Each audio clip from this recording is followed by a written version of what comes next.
0917-88910. Huwag kalimutang ilagay ang inyong buong pangalan, address, at magkaroon ng chance manalo ng isang brand new Nextbook Android tablet.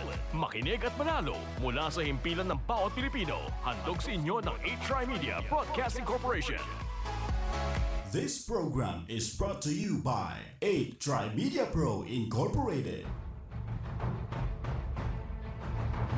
Mga pangunahing balita at impormasyon na dapat ninyong malaman, mga kabulukan, pasisingawin at isisiwalat sa Lapid Fire. Makabuluhan at makatotohanang komentaryo para sa kapakanan ng bayan. Ihahatid sa inyo ni Percy Lapid, Lunes hanggang Biyernes, alas 9 hanggang alas 10 ng umaga. Samahan si Percy Lapid sa Lapid Fire dito sa DZRJ 810, hatid sa inyo ng 8 Media Broadcasting Network. Magandang umaga. Congratulations. Tagahanga mo kami. Hindi mo lang nakakuha. Matagal na kami nakikinig sa'yo. Kasi magandang programa mo. Bukod sa mayroong tinatalakay na tama sa bayan, mayroong humor. At saka bilib ako sa'yo. Kasi nung minsan, parang nagagalit yung babae sa'yo, pero hindi mo pinatulang, cool ka lang. Ang ganda ka, tinamukha ko yung si Percy ka, magaling talaga ako. Talagang kaka ko, maganda ka makiharap sa tao. Congratulations, babati lang ako sa'yo at more power. Keep it up. Percy Lapid Fire! Percy Lapid Fire! Tapang mo'y kakaiba, walang takot sa pagbira. Oh yeah! Oh yeah! Kapag mayroong anomalya, ibubulgar na talaga. Oh yeah! Oh yeah! Mga kurap sa gobyerno, ibibisto ng walang preno. Maging ikaw man ay politiko, artista man o kahit sino, pasasabugin ang baho mo. Sa Lapid Fire walang sinisino. Percy Lapid Fire! Makapal man ang iyong mukha, sa Lapid Fire di uubra. Oh yeah! Oh yeah! Kahit pader, ginigiba, basta't mali, binabangga. Oh yeah! Oh yeah! Mga kurap sa gobyerno, ibibisto ng walang preno. Maging ikaw man ay politiko, artista man o kahit sino, pasasabugin ang baho mo. Sa Lapid Fire walang sinisino. Percy Lapid Fire! Percy Lapid Fire! Percy Lapid Fire! Percy Lapid Fire! Percy Lapid Fire! Percy!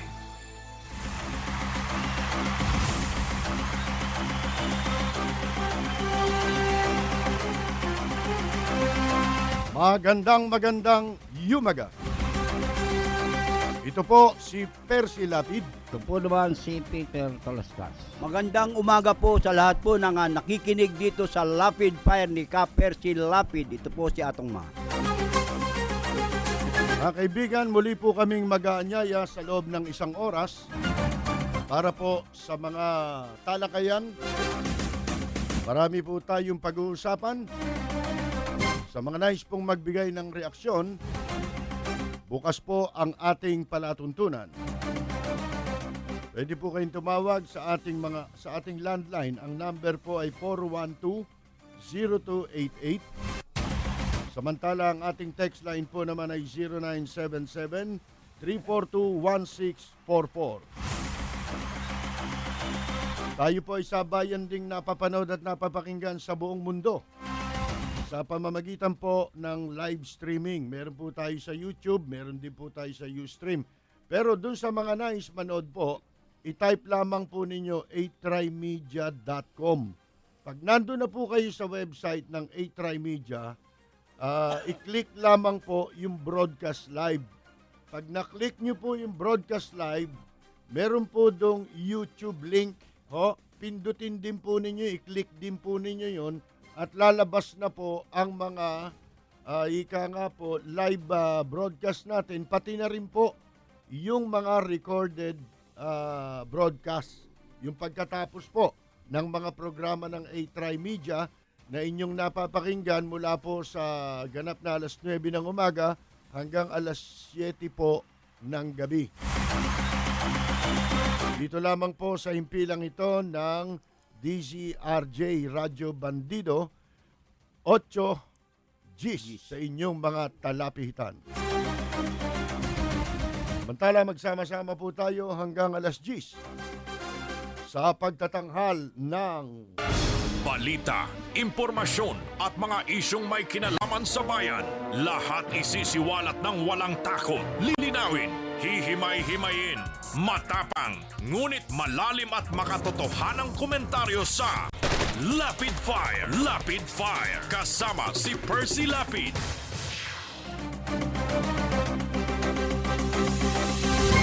mainit na issue pa rin po ang tungkol sa naging resulta po ng Senate Electoral Tribunal hinggil po sa kaso na ni Senator Grace po.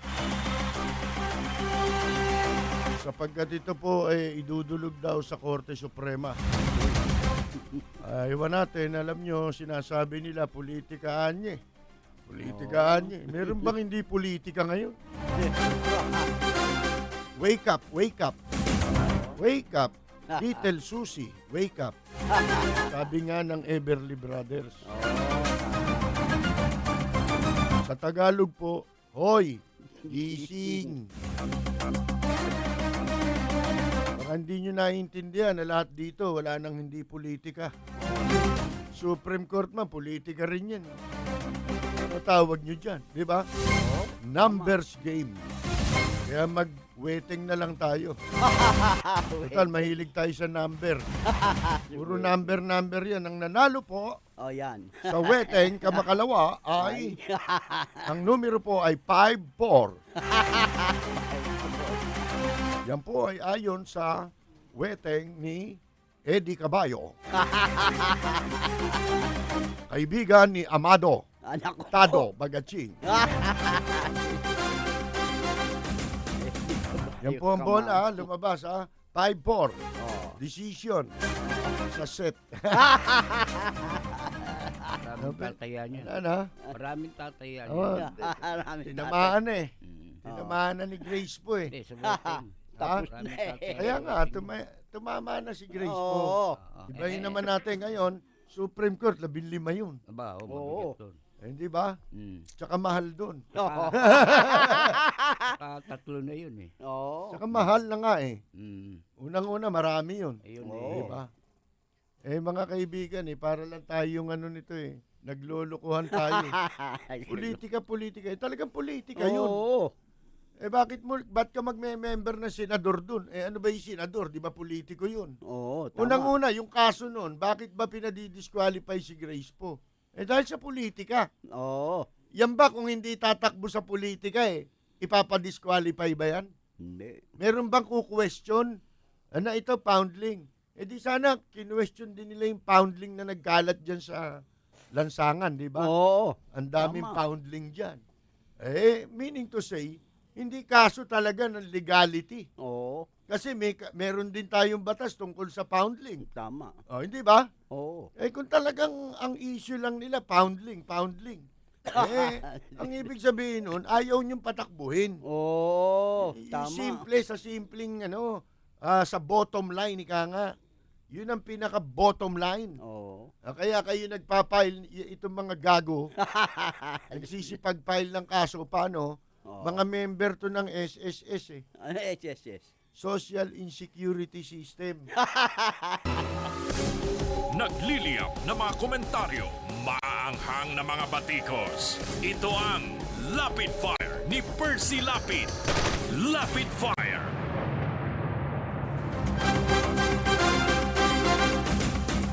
Subukan nyo nga, sige nga, sino makapagsasabing ang magiging resulta ng botohan sa set hindi politika. Bakit may politiko kung Tama. hindi politika? Tama. At saka yun nga rin sa Supreme Court, kahit dalin mo sa Supreme Court yan, yan hindi pa natin alam kung kanino boboto yan Supreme Court, di ba? Oo. Kasi numbers game din. Mhm. Halimbawa, sino magpupunente sa Supreme Court na maestrado? Patungkol dyan sa poundling. Oo. Sino magpupunente? Halimbawa, isang maestrado nagpunente. Siyempre, i-assign sa kanya yan. Oo. Ikaw, Anya, punente rito. Oo. Ikaw, Justice Atong Ma. Ngayon, di gumawa ngayon. Ginandahan ni Atong Ma. Talagang Oo. lahat ng batas sinaliksik niya. Oo. Pati butas nga, sinaliksik na ni Atong Ma. Oo. Di ba? Oo. Ngayon, nung gawin na niya yung kanyang ponensya, Oo. tapos na ho ba yun? Sabi niya, ito si Grace po ayon sa batas. Oo.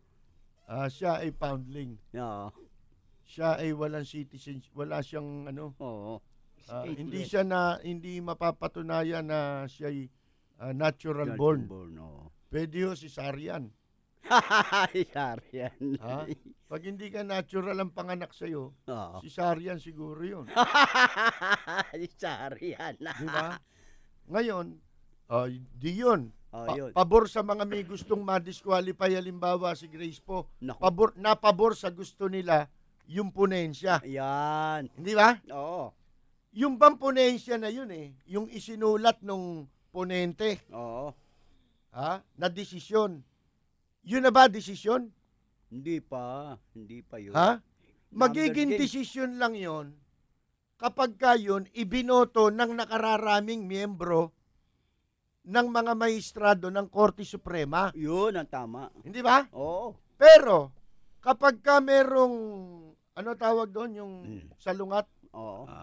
Dissenting opinion. yung dissenting opinion, Oo. mas marami halimbawa. Oo. Hindi, desisyon yun. Hindi pa. Alam mo kung ano magiging desisyon. Ano? Yung susulat naman ng dissenting opinion. Mas marami yun. Ngayon, pagka yung dissenting opinion, mas marami Oo. sa bilang, Oo. mas gustong bumoto ron ng justice. Oo.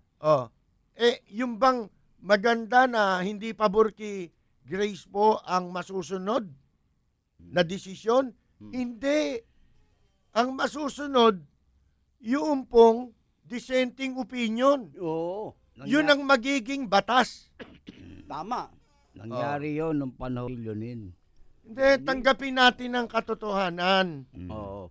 Supreme Court na nga nagsasabi na pwede nilang baguhin ang batas. Naku po. Hindi ba? Halimbawa, may decision ngayon. Ito, Oo. bigyan ko kayo ng example. Si Romeo Halusos. Oo.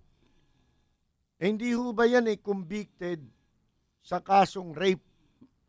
Tama. Ngayon, noong nakaraang eleksyon, merong naghain ng petition for disqualification labang kay Congressman Romeo Halusos sa COMELEC. Oo. Ano naging desisyon ng COMELEC? Ang desisyon ng COMELEC, disqualified to. Naku. Base doon sa ginamit na argumento ng nagpetisyon. Yun. Ano sabi nung nagpetisyon? Pinadidisqualify ko yan si Halusos kasi Oo. yan convicted of a crime involving moral turpitude. Oo. May batas po kasi na ang sino man na nahatulan sa kasong kriminal na may kinalaman sa moral turpitude at nahatulan ng parusang kulong na 1 taon pataas, hindi pwedeng kumandidato. Hindi niya Oo. Ako'y binigyan ng pardon. Pardon. Pardon, oo. May batas din po na kinakailangan doon sa pardon, ang sabi ng batas, dapat expressly remitted doon sa pardon. Yun ang batas. Mm. Na ikaw ay ibinabalik sa iyo ang iyong karapatan na muling makatakbo at muling makaboto. Oo. Muli kang maiboto at muli kang makaboto. No. Kinakailangan, ayon sa batas, expressly remitted. Oh, yun sinangayunan nyo ng ng COMELEC na si Halusos disqualified. Oo. Yung petition, sinangayunan ng COMELEC, kaya disqualified si Halusos. Ano ginawa ni Halusos?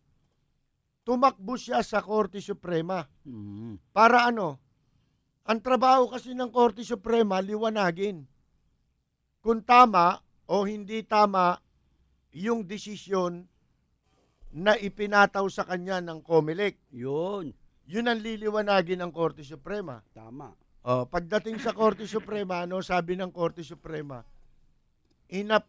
inuphold ng Korte Suprema yung desisyon ng COMELEC. Yan. Sinasang-ayunan ng Korte Suprema na si Halusos nga, base dun sa mga argumento na ipinresinta laban sa kanya, disqualified na kumandidato. With finality na disqualify ngayon Oo. si Romeo Halusos. Ang liwanag ko kasi po, kahit na binigyan siya ng pardon, Mhm. hindi naman nakasulat doon sa pardon na malinaw na letra por letra or expressly remitted na sinasabing ibinabalik na sa iyo ang karapatan mong pampolitika Oo. na ikaw ay muling makaboto at maiboto. Mhm. Yun. Kailangan daw nakalagay yun ayon sa batas. Doon sa sa binigay sa yung pardon, sa iginawad sa na pardon. Ano ba yung pardon?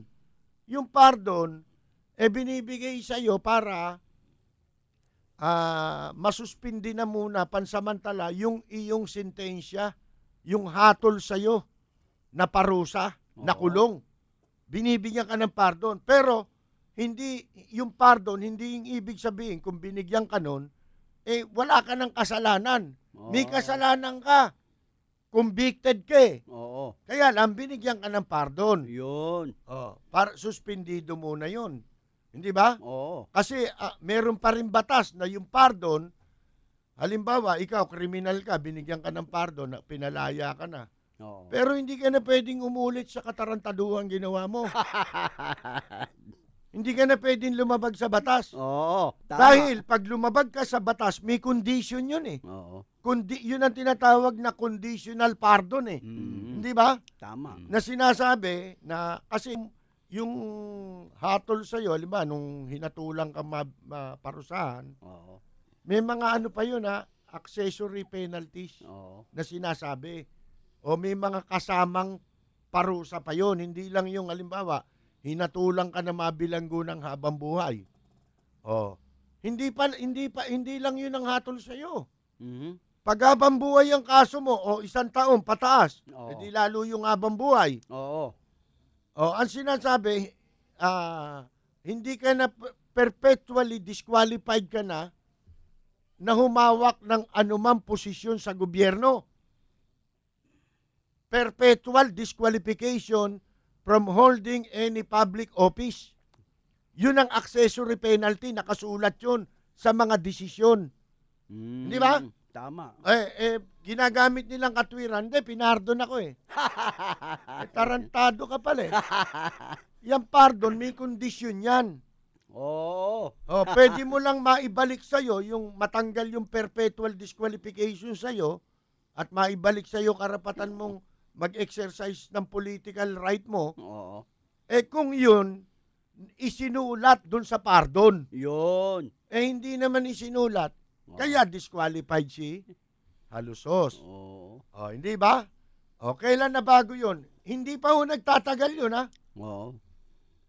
Halos magkasunod lang po yun, mga kaibigan, na kaso. Yung disqualification ng kay Erap. Ayun. Na umabot din sa Supreme Court. Yan po sa ating pagbabalik. Pagkatapos lamang ng ilang mga mahalagang mensahe, pagbabalita, magbabalik po ang Rapid Fire sa loob lamang ng ilang saglit. Hip na hip ang world of iQool. Instant cool na kakaiba. iQool ka lang, iQool ka lang. iQool menthol gum ang akin is bubble gum. Chill at the world of iQool. Cool na cool sa sarap. iQool ka lang, iQool ka lang.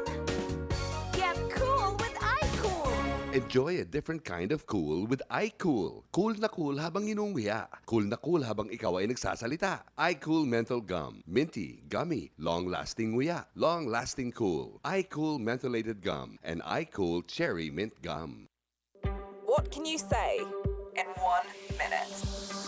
BBC Minute at 7 GMT. BBC Minute with me, Vic and Dad. It's 9:30 BBC now, Minute. Mike. This is still a The BBC Minute is the world's news stories in 60 seconds. BBC Minute. The world in 60 seconds. BBC Minute. This is the BBC Minute. Tune in to the BBC Minute. Weekdays on DZRJ 810 AM. The voice of the Philippines.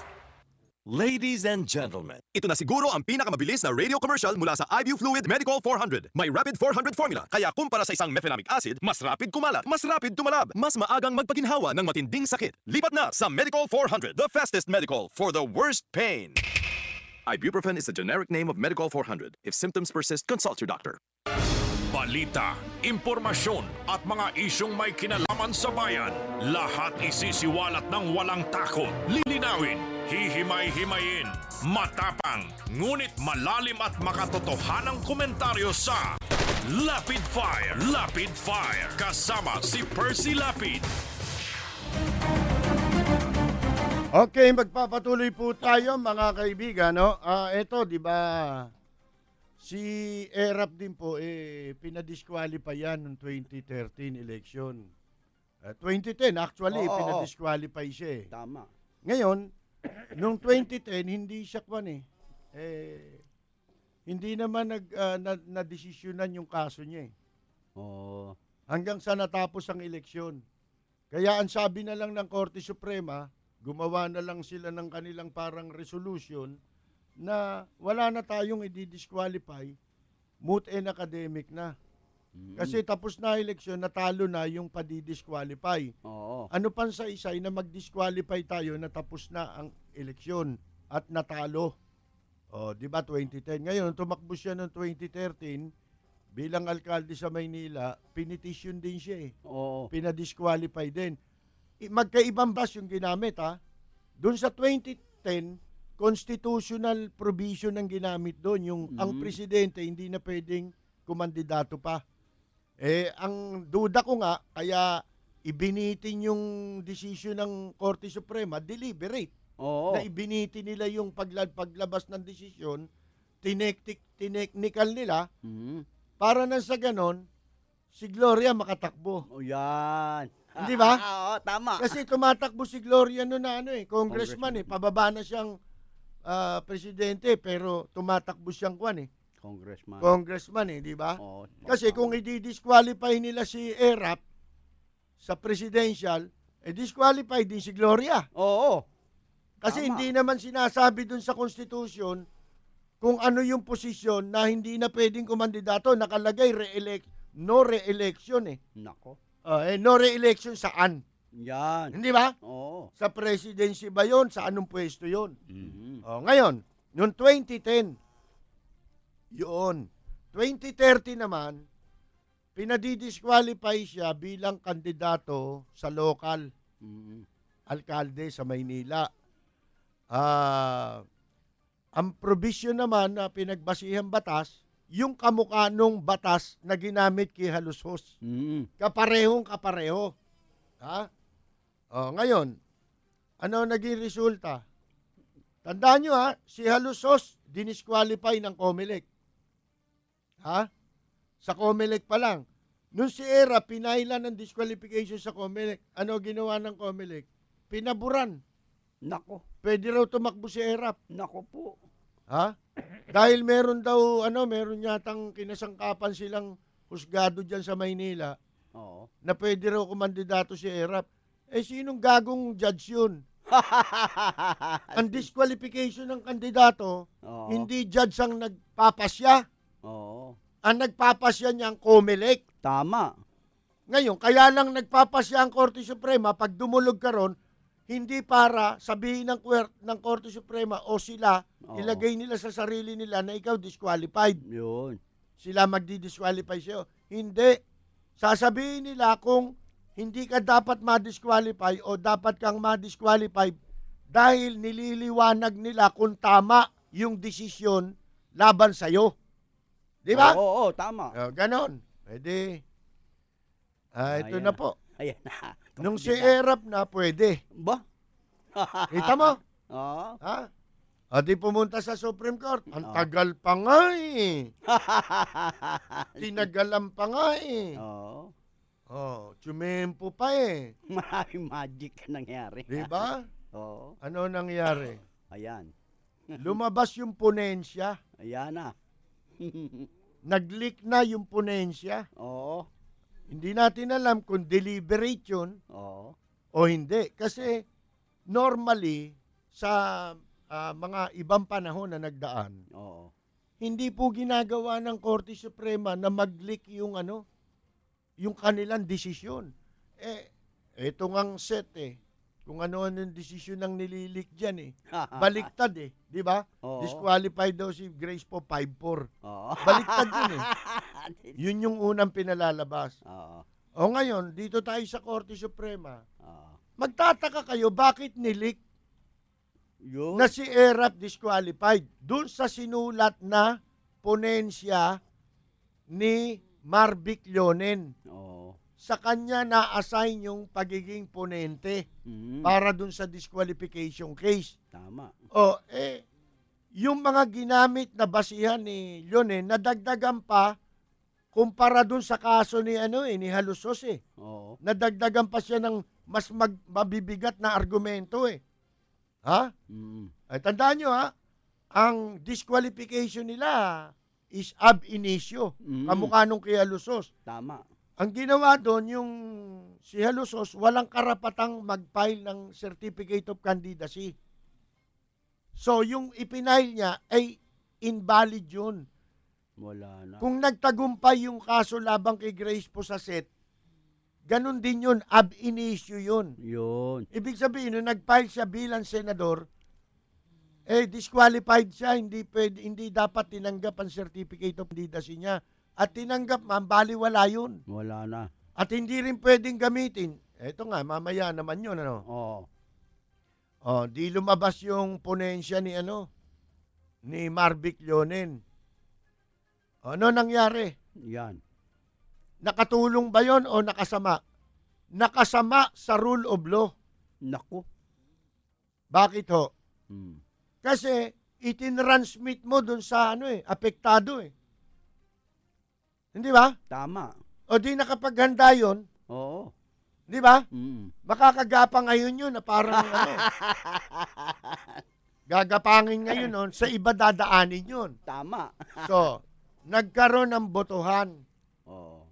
Kasi yung dissenting opinion, ang sabi nila, hindi, si Erap pwede yan yung kandidato. Jesus Mario. Kasi, dun sa pardon may nakalagay na restoring his civil and political rights. Doon absolute. sa dispositive portion. Sabi absolute. Ang question kasi ron kung absolute o conditional yung pardon. Ang sabi nitong mga dissenting opinion, absolute yan Absolute pa. Absolute mineral water yan Kasi nakalagay dun sa dispositive portion. Restoring his civil and political rights. Yun na raw yun. Paano yung batas? Ayun. Bakit doon kayo nag-rule? Nanalo ngayon sa boto yung dissenting opinion. Oo. Alalahanin ninyo, magkapareho ng argumento, magkapareho ng kaso, sila ni Halusos. Tama. Hindi ba? Tama. Bakit iba ang desisyon doon, iba rito? Bakit? Ano nasunod? Ano? Dahil ba tama ba yung ginawa ng Supreme Court na desisyon? Hindi. Oo. Mali. Pero yun ang nanalo. Oo. Ha? At yun ang batas nila ngayon. Sa madalit sabi, kayong mga convicted, katunayan lang, pwede kayong tumakbo ba't di kayo nag-file Dapat si Helusos nag-file ulit Ayun. Kasi, kung ano yung huli, yun ang masusunod Oo. Hindi ba? Tama. Dapat nag-file ulit si Romeo Helusos Makakatakbo siya ulit Gagamitin niya lang na jurisprudence yung kay ERAP. Naku po. Pwede na siyang tumakbo. Basta yun hindi naman kasi yun na nakalagay sa batas Oo. Ang nakalagay sa batas, expressly remitted. Ano ibig sabihin nun? Letra por letra maliwanag. Oo. Na nakalagay dapat sa pardo na ibinabalik sa iyo ang iyong political rights para ikaw ay makaboto at muling makaboto. Maiboto. Hindi naman nakalagay yun Interpretation yun Tama. Lumabas tuloy dyan, yung mga justice, ginawang abogado ni ERAP. Doon sa kaso niya, na sila rin ang magpapasya. Nako po. Ginawa mong abogado, ang nangyari, nag-abogado para kay ERAP, yung mga maestrado. Ha? Para kay ERAP. Nako po. Hindi ba, na sila magpapasya, nag-aabogado ka, na ikaw ang ahatol, di pabor sa kliyente mo yun. Siyempre. Nagliliyap na mga komentaryo, maanghang na mga batikos. Ito ang Lapid Fire ni Percy Lapid. Lapid Fire. Ang oras po natin mga kaibigan, 31 minuto.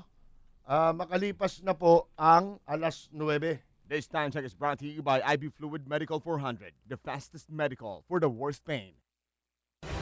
Halalan 2016, isang makabuluhang talakayan sa loob ng isang oras at kalahati para sa isa na namang makasaysayang pagpili ng panibagong mamumuno sa ating bansa. Makinig sa 8 Diretso tuwing Biyernes alas 4:30 hanggang alas 7 ng gabi para sa isang espesyal na pagpapakilala sa sambayanang Pilipino kung sino nga ba ang karapat-dapat na maging leader ng ating bansa. Paglatag ng plataforma, pagkilala sa isang kandidato, siya ba ay karapat-dapat o hindi? Abangan ang espesyal na pagtatanghal ng Bakit Kita Iboto? Bakit Kita Iboboto? Bakit Kita Iboboto? Para sa sambayanang Pilipino, hatid sa inyo ng DZRJ 810, 8 Tri-Media Broadcasting Network, ang himpilan ng bawat Pilipino. Nagliliyap na mga komentaryo, maanghang na mga batikos. Ito ang Lapid Fire ni Percy Lapid. Lapid Fire.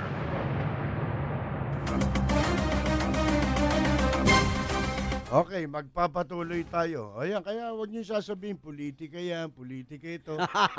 Talagang ganon. Pagalingan na lang kayo. Oo. Di ba? Tama. Aminin natin ang katotohanan na wala ng rule of law. Yun. Yun ang totoo dito sa bansa natin. Kaya nga marami naghahangad na si Duterte, tumakbo Oo. Paano walang rule of law? Sabihin nyo, hindi ako pabor kay Grace po. Kaya lang, kung yun ang ano magagawa natin? Oo. Di ba? Alam nga naman, hindi naman ako kandidato. Oo. Ba't ko naman ipagpipilitan yan? Oo, Sana tama. kung ako tumatakbo. Hindi ba? Tama. Pero dapat magising kayo sa katotohanan. Alamin ninyo na walang rule of law. Matagal nang sinira. Sino ba inaasahan natin na magpapatupad at masasandigan ng taong bayan para matiyak na ang rule of law ay umiral sa ating bansa? Hindi ba ang Korte Suprema? Tama. Paano kung ganun? Winawarak na rin pati ang Korte Suprema. Wala na. Wala. Hindi na natin maasahan. Hindi ba? Oo. Tagilido tayo. Nananaginip kayo ng gising. Ha? Dahil kayo ay... Puro kayuhin. Puro kayuhin. Puro kayuhin. Ang balitang ito ay hatid sa inyo ng Hataw. Number 1 sa balita, basta tabloid, Hataw. Magpakatotoo tayo. Sus Mario, puro tayo. Nagdudunong-dunungan yung iba eh. Oo.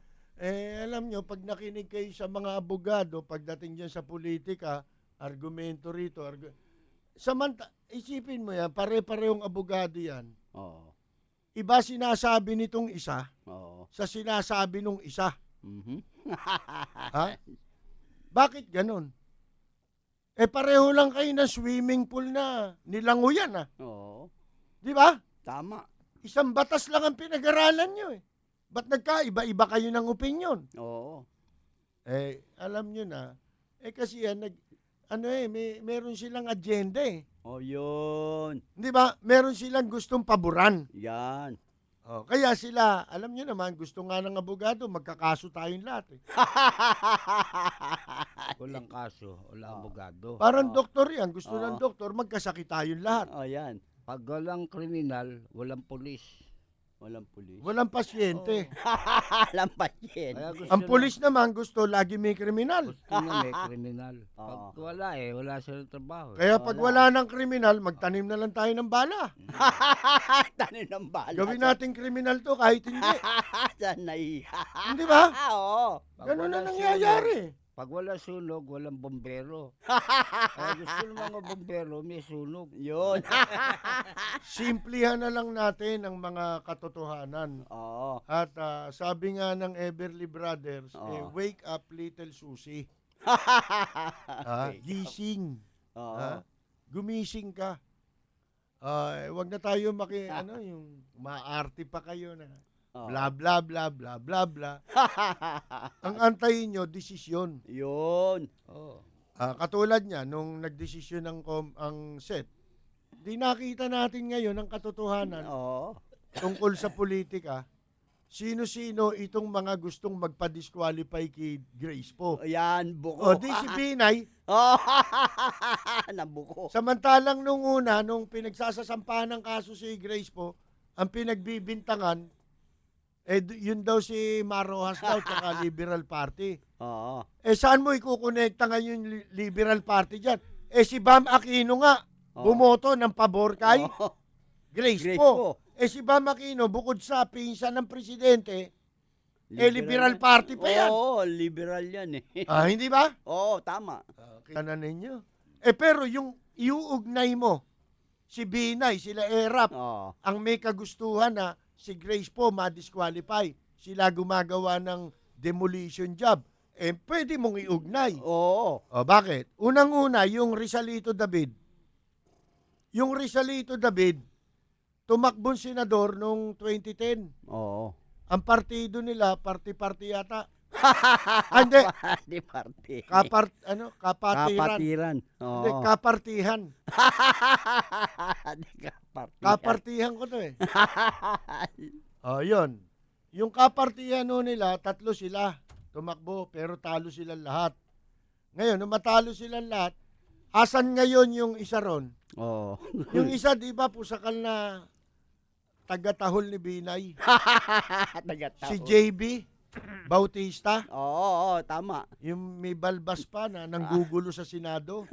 Mahilig Akala mo magaling. Gusto laging sinakulo laban.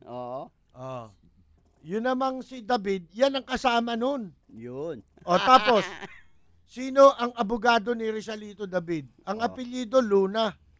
Yung Luna pala na yun, dating staff ni Kit Tatad sa Senado, nung senador pa si Kit Tatad. Yun. Si Kit Tatad, isa sa nag-file ng disqualification din sa Comelec, labang kay Grace po. Nako, bukuin. Kanino mo iuugnay ang mga yan? Hindi ba? Doon sa Liberal Party? Jesus Mario po, mga kaibigan.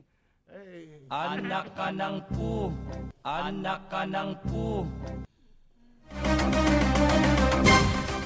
Nasa linya po natin si Police Major Kimberly Mulitas. Siya po ang Public Information Officer ng National Capital Region Police Office. Kaugnay pa rin po nitong mga ginagawang security measures natin sa idinadaos na effect dito po sa ating bansa. At ngayon, nandyan po sila sa Intramuros. Magandang umaga po, Major Kimberly Mulitas. Magandang umaga, Percy, at sa yung mga taga-subaybay, magandang umaga po. Kumusta po naman ang mga kapulisan natin na kasalukuyang nagbabantay? Kayo po'y nandyan sa area ng Maynila ngayon, sa Intramuros, ano po?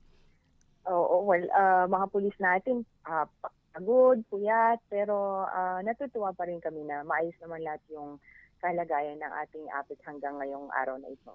Ang laki po ng budget na ginastos dyan, pero ang balita natin ito kawawa itong mga pulis Oo. Major, yung po daw grandstand yata ang ginagawang nila, quarters ngayon at doon pa nagsasampay. Wala na doon na sila natutulog Nako. Hindi man lang napaghandaan na maigawa ng barak sana, di ba? Oo. Para nakakatulog sila dahil ano ba ang routine nitong ating mga kapulisan sa pagbabantay? Ito ba meron tayong shifting o yung buong araw na yan sa buong isang linggo sila lahat yung nagbabantay na yon, yung buong puwersa. Hello? Nawala Naputol Naputol si Major Kimberly Mulitas. Babalikan po natin siya Nagliliyap na mga komentaryo, maanghang na mga batikos. Ito ang Lapid Fire ni Percy Lapid. Lapid Fire. Isipin mo doon sa ginawa doon sa pagbabantay doon sa Papa, di ba? Oo. Ilang araw lang yun, hindi naman ganito katagal yun Hindi nga. Pero lintik po, napuyat ang pagod na inabot ng ating mga kapulisan dito. Dito po sa puntong ito, siyempre bigyan din natin ng itong mga konsiderasyon itong mga pulis. Katulad niyan, hindi lang nagsisecure sila, kundi nakita naman ninyo yung mga rally. Hindi ba? Oo. Lintik po ang mga gustong sumugod dun sa APEC Oo. Akala mo manggulo. Manggugulo pa kayo Wala naman kayong magagawa dyan. Oo. Makakainisan ka lang, di ba? Tama. Magagalit lang sa iyo yung iba. Oo. Nasa linya na po natin ulit si Major Kimberly Mulitas. Ma'am, narinig niyo po yung sinasabi ko kanina. Ito ba meron kayong palitan ng mga tao? Halimbawa, merong shifting. Kung halimbawa, 6 na oras yung ganitong pangkat, 6 na oras yung ganito. Yan po sabay-sabay nag-duty? Generally speaking, 24/7 po yung mga pulis natin, Pero yung shifting po natin, 12 hours for this event. Gusto kasi natin ma-cover talaga yung period to period, hour by hour, at masigurado natin na maayos lahat hanggang ginagawa po yung ating APEC Summit. Hindi naman naulit yung kaso nung panahon na nangyari daw. Sabi naman, hindi naman totoo. Sabi, totoo. Na nung bumisita yung Pope dito, meron nagka-problema tayo sa mga pagkain, ganyan. Yung pondo sa pagkain, kesyo hindi naman nagamit yata. Dito ba, wala tayong problema sa pagkain ng mga kapulisan natin? Dapat lang pakainin. Yung issue po na yun, wala po. Ang food natin ngayon, naka-cater na siya, pare-pareho sa lahat ng ating mga pulis. Katunayan po, nag-inspeksyon ng ating regional director kahapon at ang ating chief ng Philippine National Police para masigurado yung welfare ng ating mga pulis din na talagang matagal na po natin dineploy. Magmula nung November 10 pa po yan. Kasama po yung ating deployment galing sa ibang rehiyon din na tumutulong sa atin para i-secure yung ating APEC Summit. At maayos naman po yung kanilang kalagayan. Siyempre po, hindi po ganun siya ka-luxurious. Siguro baka nakita po ng mga kababayan natin yung nakalagay sa news, nakapost sa Facebook, kung saan po talaga sila nakatira. Doon po yan sa warehouse. Malapit po yan sa may Makapagal Drive. Meron pong warehouse doon. Yung iba po nakatira din sa may isang malaking gymnasium. Pero maayos naman po na naitatawid namin yung welfare ng ating mga kapulisan. Meron pa nga ako nakita, magandang babaeng pulis Oo. Nakapost sa Marami. Facebook eh. Marami. Oo. Sabi ni Ma'am. Marami po yan. Oo, Kasama po ang ating mga kababaihan din sa CDM, yun sa nag-aano po sa mga rally natin. At maayos naman po, sinigurado din po ng ating NCRPO director at ang ating chief PNP na may mga yung hygienic kits na sabi natin kailangan nila, mga personal na mga bagay na kailangan nila sa kanilang mga pangangatawan. So okay naman po sila. Eh yung pong nagtataka lang kami dyan sa Liwa, San Bonifacio, meron pa rin hubang mga nagkakampo dyan na ika nga po gusto mag-rally. Patuloy pa rin ho yung kanilang aktibidad dyan. Ay, yes sir, opo. In fact, yung pagrarally po na yun, alam po siguro nating lahat na nag-umpisa yan bago pa yung ating APEC Summit, nabigyan po sila ng permiso. At yun nga, paulit-ulit po nating hinihiling na sana po ay, dahil pinapabayaan naman po natin sila na ipahayag na yung kanilang mga saloobin, ang hinihingi lang po natin ay yung mapayapa na pagrarally nila para pagbigyan natin both sides, po ba, yung okasyon ng ating APEC. At the same time po ay kahit kung nagrarally sila, ay basta maging maayos po ang lahat. Eh, nahalata lang namin dyan na wag naman kayong, hindi naman namin sinasabing sagutin nyo ito, ano, no? Oo. Pero may nahalata kami dyan sa Liwa, San Bonifacio eh. Mm. Yung lumad unang nagkampo dyan. Oo. Ang ginawa ni Era, pinalayas dyan. Oo. Pagkatapos yan, pinayagan. Di ba parang may may favoritism? Di ba ba? Dapat po yata ang sumagot yan yung ating local government unit. Hindi yung sasagot yun. Basta po ang pulis. Wala po tayong paborito. Lahat naman po ay inaalaw po natin kahit sino po ang mag-rally. Basta po meron silang permiso mula sa local government unit. Dito po Ang ba sa trabaho lang po namin, siguro to na lahat po ay safe, lahat po ay maayos at maitawid yung kanilang mga hinaing sa ating gobyerno. Yung pong mga nangyaring konting confrontation wala naman ho nasaktang mga sa panig ng mga nagrarally at ng mga pulis. Wala naman po sir, wala naman pong yung talagang nasaktan, medyo nagkakaroon po ng girian. Siguro sa taas po ng emosyon, sa pagod na rin po, pero salamat naman po na hanggang kahapon, wala naman pong nagkasakitan. At maganda pong indikasyon yun na bawat isa ay sumusunod dun sa ating hinihiling na magtulong tayo para matapos ng mahinahon yung ating APEC Summit. Hindi, gusto nga nila yung magulo eh. Gusto nila talaga may sakitan. Gusto niyo po ma-action ha? Hindi, gusto, sadista yata yung mga yan. Provoke yan. Siguro po, mas napapanahon na rin po na siguro naintindihan na rin nila na masakit po sa katawan yung medyo may bugbugan na nangyayari. Sige po ma'am, bigyan nyo kami ng mga information dito, maging sa ibang mga programa natin dito sa A-Try Media. Kung meron po kayong nais na ipanawagan din sa publiko. Maraming salamat po sa pagbibigay daan sa inyong kapulisan na magbigay kami ng impormasyon at sa ngalan po ng aming Regional Director, si Police Director Pagbilao, ay hinihingi pa po namin ang inyong kooperasyon hanggang bukas at sa mga susunod pa na araw hanggang magpasko na po para po tuloy-tuloy yung ating pag-celebrate ng mga okasyon sa ating bansa. Okay, maraming salamat po. Yung po si Police Major Kimberly Mulitas. Nagliliyap na mga komentaryo, maanghang na mga batikos. Ito ang Lapid Fire ni Percy Lapid. Lapid Fire. Ladies and gentlemen, ito na siguro ang pinakamabilis na radio commercial mula sa IBU Fluid Medical 400. May Rapid 400 formula, kaya kumpara sa isang mefenamic acid, mas rapid kumalat, mas rapid tumalab, mas maagang magpaginhawa ng matinding sakit. Lipat na sa Medical 400, the fastest medical for the worst pain. Ibuprofen is the generic name of Medical 400. If symptoms persist, consult your doctor. Magpapatuloy po tayo. Ano masasabi mo, Peter? Di ka nagsasalita, mukhang nakatulog ka. Masama ang tiyan ko, nagkukurso ko. Ano yun? Kurso? AD. Wala kanina pa, di ba, Tok? Oo. 2 gamot na ininom ko. Dalawa Pero na. okay naman. At least pag naalala ko si Erap, Nawawala eh.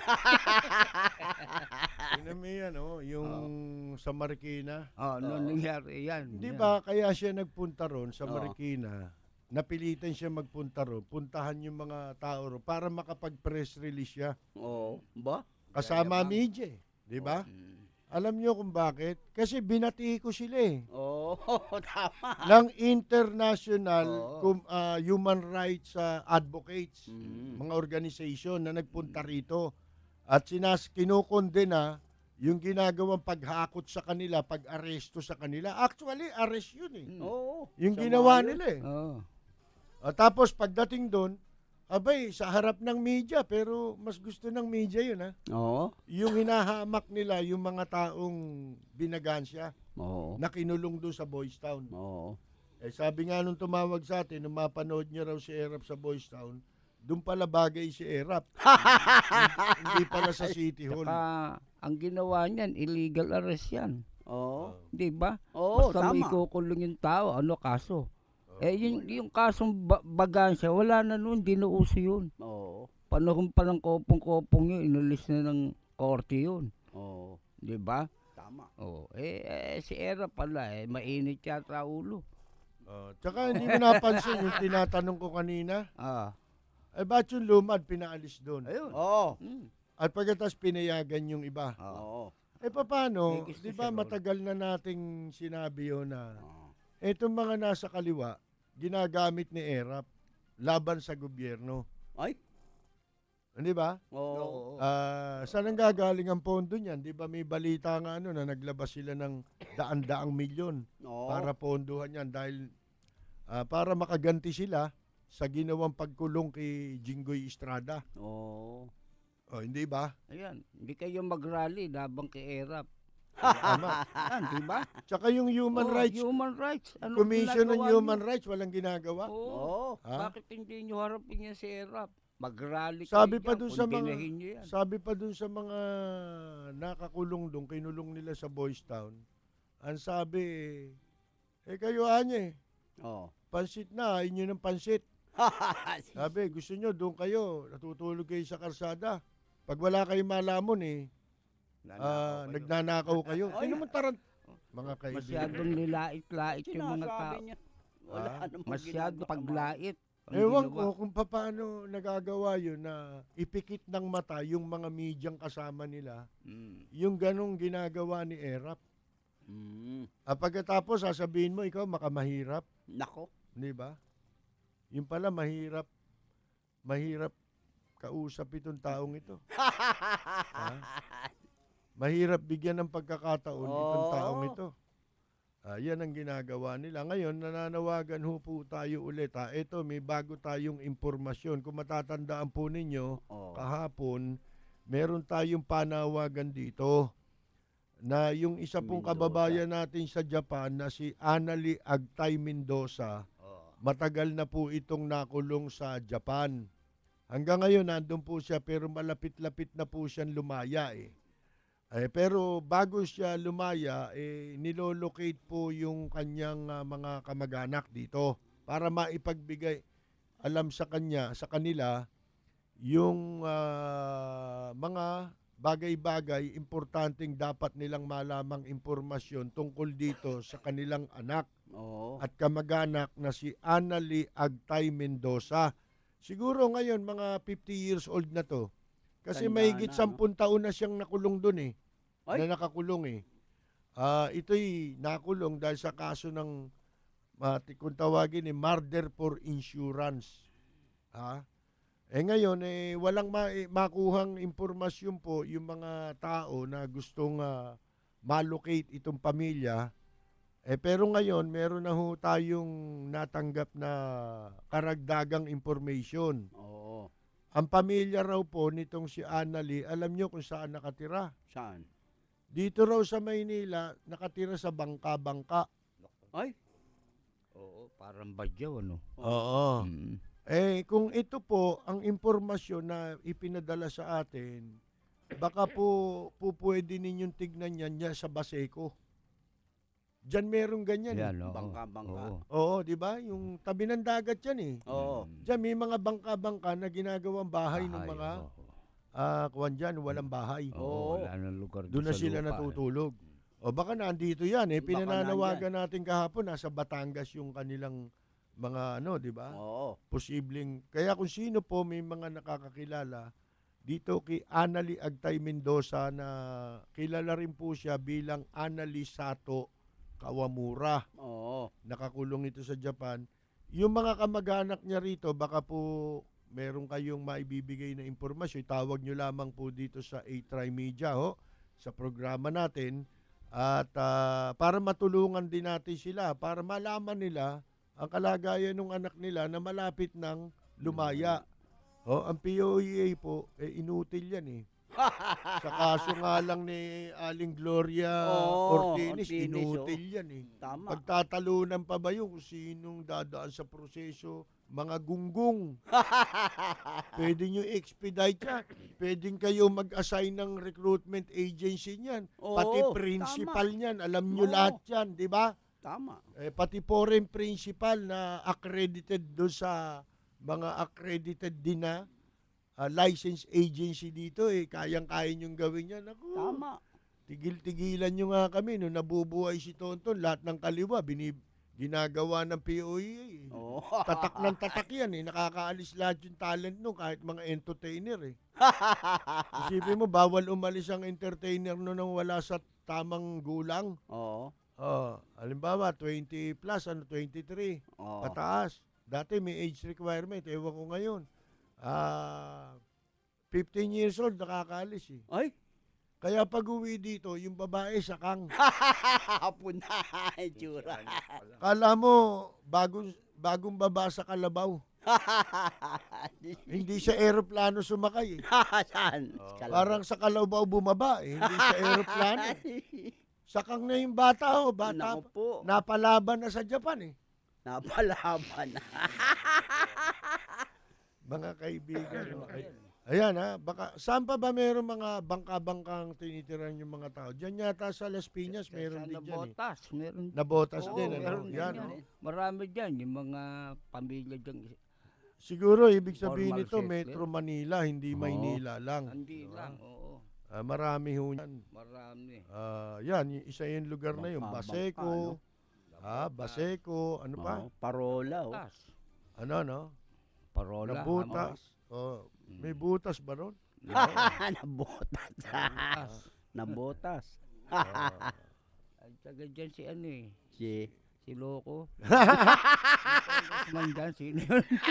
Paano? Umiyak? Nako, Diyos ko. Umiyak? Paano? Si Chongke. Chongko. Chongke. Si Toby Chongke.